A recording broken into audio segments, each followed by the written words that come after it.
혹시 진심으로 다가갔는데 오히려 상대가 뒷걸음질 치는 기분 느껴본 적 없으신가요? 상대에게 힘을 주려 건넨 칭찬이 오히려 독이 되어 돌아와 당신의 마음을 허무하게 만들지는 않았나요? 칭찬을 하는데 왜 사람들이 멀어질까요? 평생을 자식 위해 헌신하고 주변 사람들에게 베풀며 살아왔는데 왜 나이가 들수록 곁이 허전하고 외로움만 깊어지는 걸까요? 오늘 이야기는 바로 그런 당신이 타들어가는 마음을 어루만지고 관계의 짐을 내려놓게 할 지혜입니다. 두 가지 장면을 그려보겠습니다. 68살 김영자 씨입니다. 손주가 시험을 잘 봤습니다. 우리 손주 정말 대단해.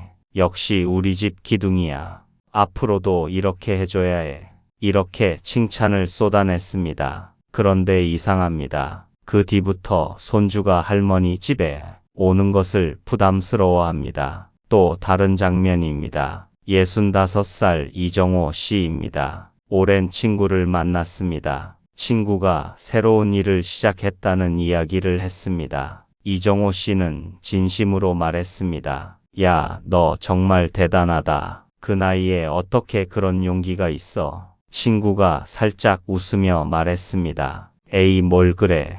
그 뒤로 그 친구는 자신의 이야기를 잘 꺼내지 않습니다. 두 분 모두 진심으로 칭찬했습니다. 그런데 왜 관계가 어색해진 것입니까? 오늘 이 시간 정약용 선생의 지혜와 심리학의 연구를 통해 칭찬에 숨겨진 역설과 인복이 터지는 사람들의 비밀을 함께 풀어가겠습니다. 오늘 이야기가 마음에 드신다면 구독과 좋아요로 응원해 주십시오. 당신이 있는 곳으로 복과 행운을 기원드립니다. 우리는 흔히 칭찬이 관계의 윤활유라고 믿지요. 하지만 칭찬은 무서운 권력 구조를 가집니다. 첫 번째 이야기입니다. 칭찬 안에 숨어있는 권력 구조에 대해 말씀드리겠습니다. 잘했다. 대단하다. 역시 너밖에 없어. 이 말들을 들을 때 상대방의 마음속에서 어떤 일이 일어나는지 아십니까? 무의식적으로 이런 생각이 지나갑니다. 저분이 나를 평가하고 있구나. 저분 눈에 들어야 하는 건가? 잘했다고 하니까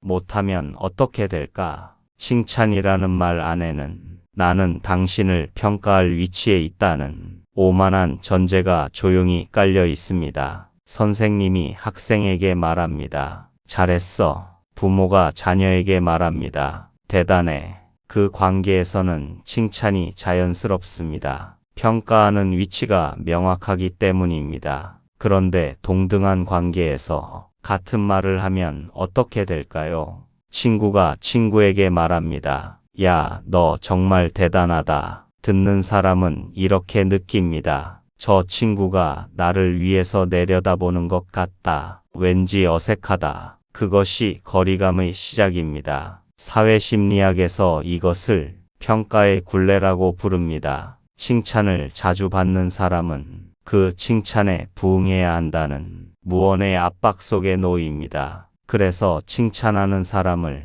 조금씩 피하게 됩니다. 강진의 쓸쓸한 유배지에서 홀로 외로움을 견뎌낸 정약용 선생은 인간 본질을 꿰뚫는 해안을 가졌습니다. 그는 두 아들에게 보낸 편지에서 진정한 관계의 지혜를 전했지요. 정약용 선생은 이런 말씀을 남기셨습니다. 사람을 높이려 하는 자는 결국 그 사람과 멀어진다. 곁에 있으려 하는 자가 오히려 오래 곁에 머문다. 칭찬은 벽을 쌓고 공감은 문을 연다. 그저 그 옆에 나란히 서라. 상대를 나보다 높이거나 낮추지 말고 그저 그 옆에 나란히 서라는 가르침입니다. 그는 화의부동의 정신을 강조했지요. 남과 조화롭게 어울리되 자신의 품위와 중심을 잃지 않는 법. 그것은 칭찬으로 상대를 격리하는 게 아니라 같은 처지의 인간으로 연결되는 것입니다.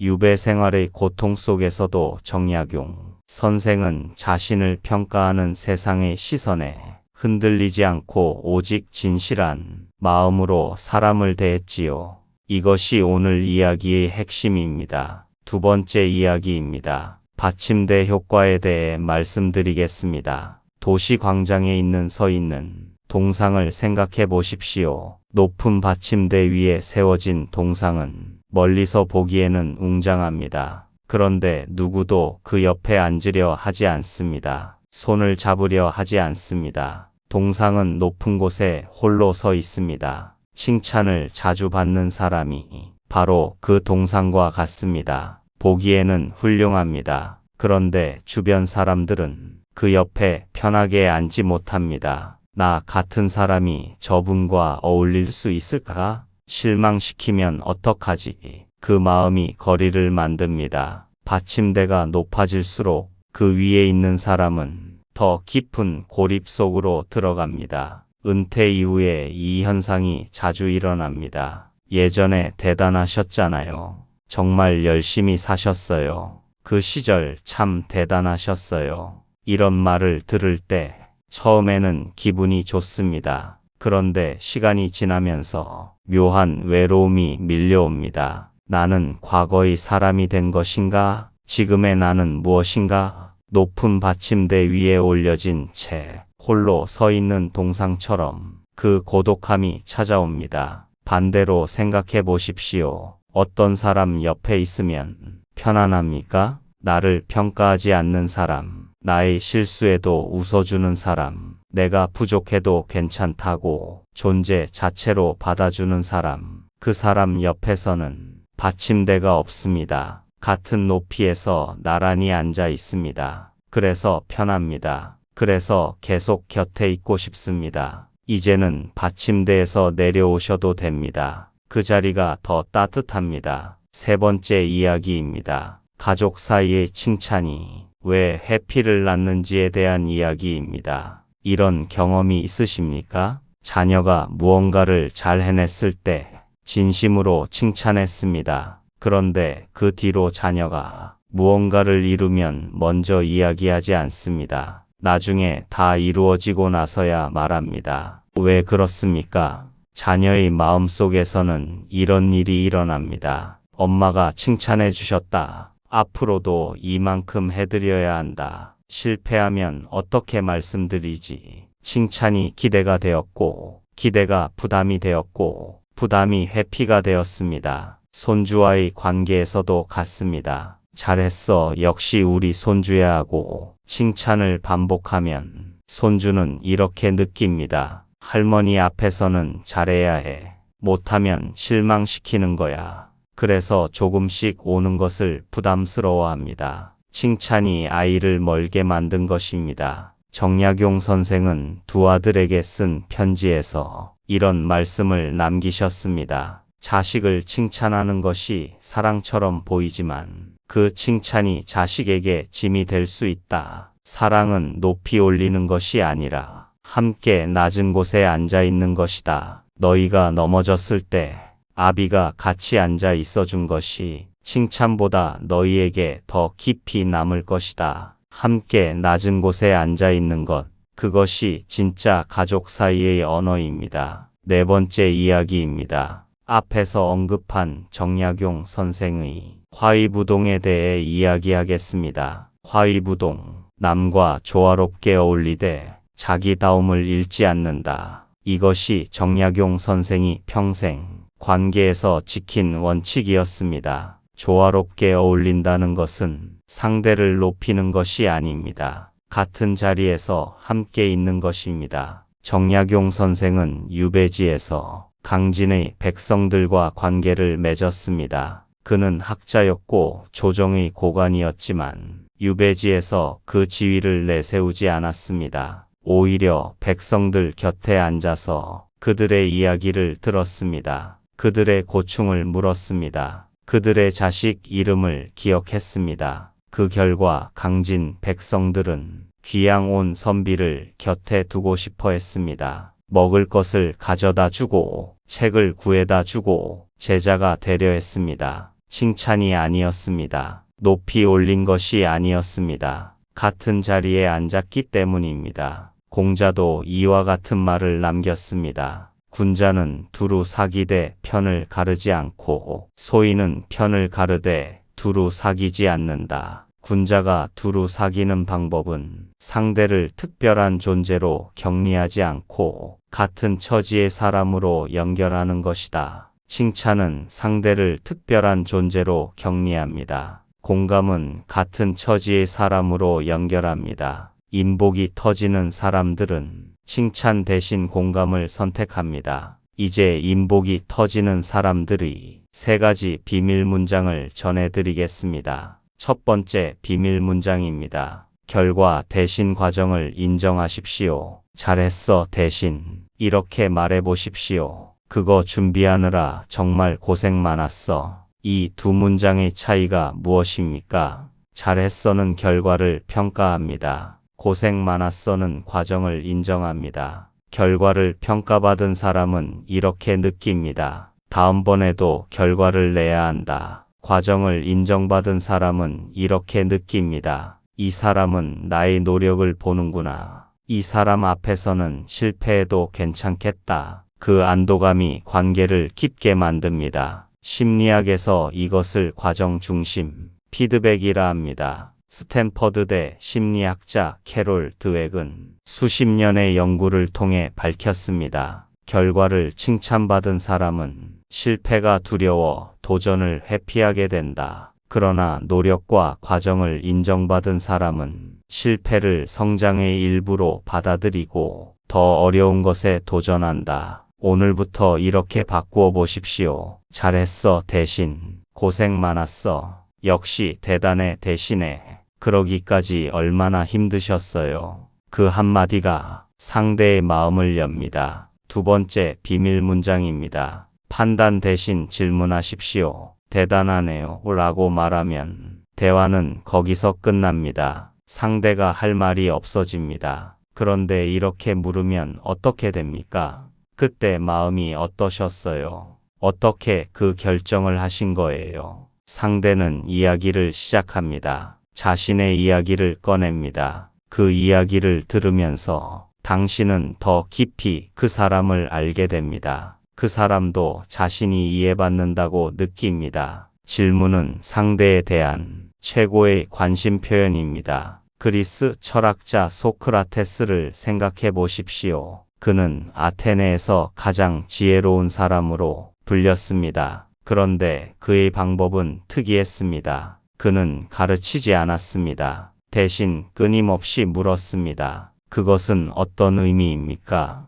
왜 그렇게 생각하십니까? 그 경험에서 무엇을 느끼셨습니까? 그 질문들이 상대방을 스스로 생각하게 만들었습니다. 그리고 질문을 받은 사람들은 소크라테스 곁에 있고 싶어 했습니다. 그것이 소크라테스가 아테네 최고의 인복을 가진 이유였습니다. 정약용 선생도 제자들에게 이런 가르침을 남기셨습니다. 스승은 가르치는 자가 아니라 묻는 자이다. 상대의 이야기를 이끌어내는 질문 하나가 100번의 칭찬보다 그 사람을 더 깊이 빛나게 한다. 오늘 가까운 분에게 이 질문 하나를 해보십시오. 요즘 어떠세요? 그때 마음이 어땠어요? 어떻게 그렇게 하셨어요? 그 질문이 관계를 깊게 만듭니다. 질문은 상대에 대한 최고의 관심이며 동시에 당신을 존중한다는 무언의 선언이지요.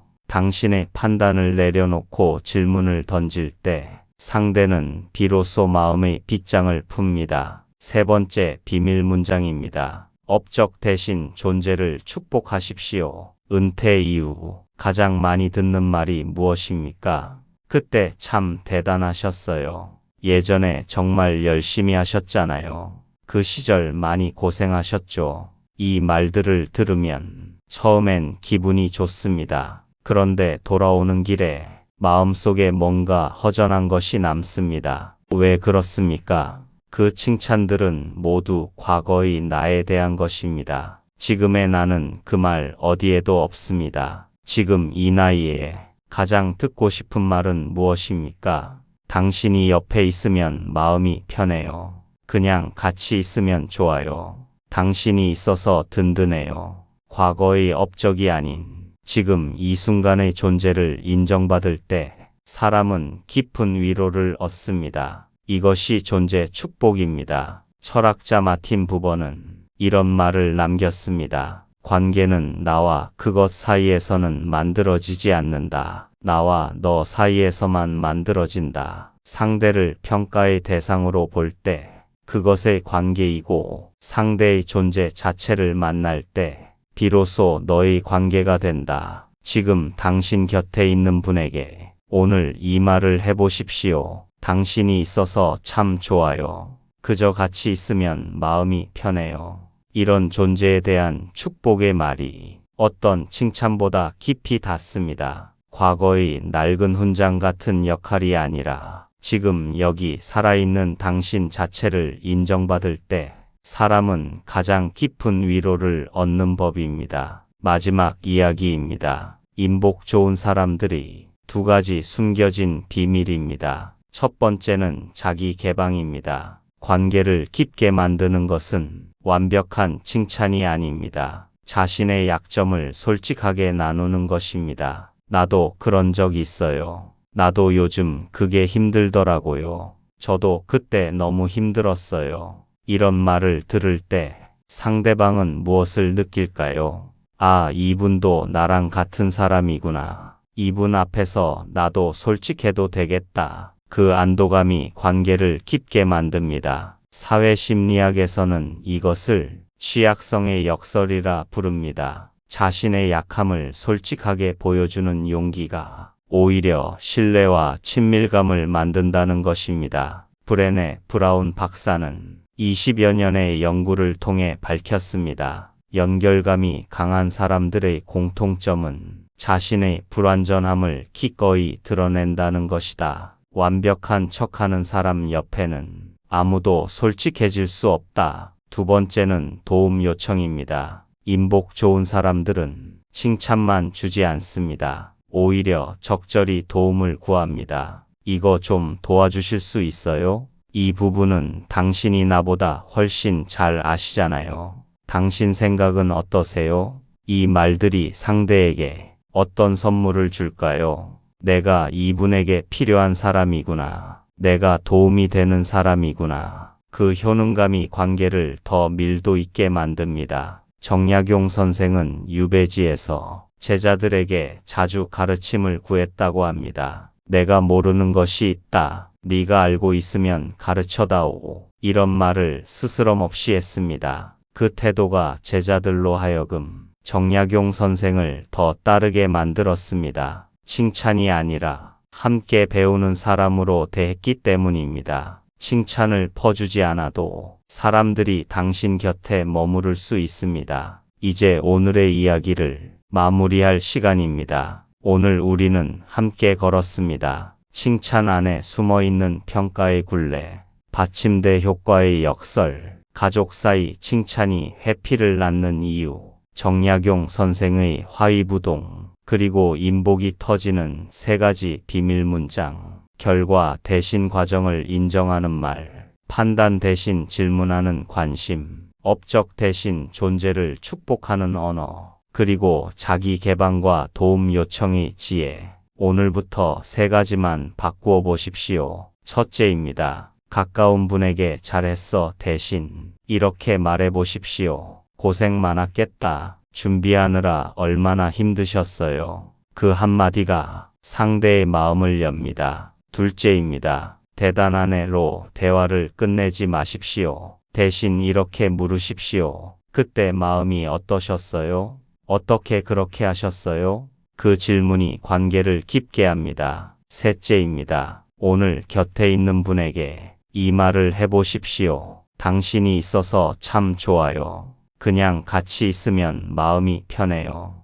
그 말이 어떤 칭찬보다 더 깊이 그분의 마음에 닿습니다. 인복은 타고나는 것이 아닙니다. 말 한마디에서 시작됩니다. 그 말이 쌓여 주변에 사람이 모이기 시작합니다. 서로의 빈틈을 채워주는 것이야말로 노년의 관계를 단단하게 만드는 비결입니다. 이제 마음의 무거운 짐을 내려놓으세요. 누군가에게 인정받으려 애쓰지 않아도 당신은 이미 충분히 고귀한 존재입니다. 억지로 칭찬하며 관계를 붙잡으려 마세요. 그저 고요한 숲처럼 그 자리에 계십시오. 진정한 인연은 당신의 향기를 맡고 스스로 다가와 당신 곁을 지킬 것입니다. 오늘부터는 잘했다는 평가의 말 대신 애썼다는 따뜻한 위로를 건네보세요. 당신의 말 한마디에 품격이 깃들고 당신의 삶에 고요한 평화가 찾아올 것입니다. 지나온 세월의 상처는 이제 잊으세요. 당신의 노년은 그 자체로 눈부신 예술입니다. 이제는 함께 낮은 자리에 앉으십시오. 그 자리가 가장 따뜻합니다. 그 자리에 사람이 모입니다. 당신의 남은 날이 좋은 사람으로 가득 차기를 진심으로 바랍니다. 오늘의 지혜의 말씀은 여기까지입니다. 끝까지 시청해주신 여러분, 진심으로 감사드립니다. 저희 지혜의 미학은 앞으로도 여러분의 삶에 지혜가 되는 소중한 한마디를 전하도록 하겠습니다. 구독과 좋아요로 여러분의 따뜻한 마음을 나눠주세요.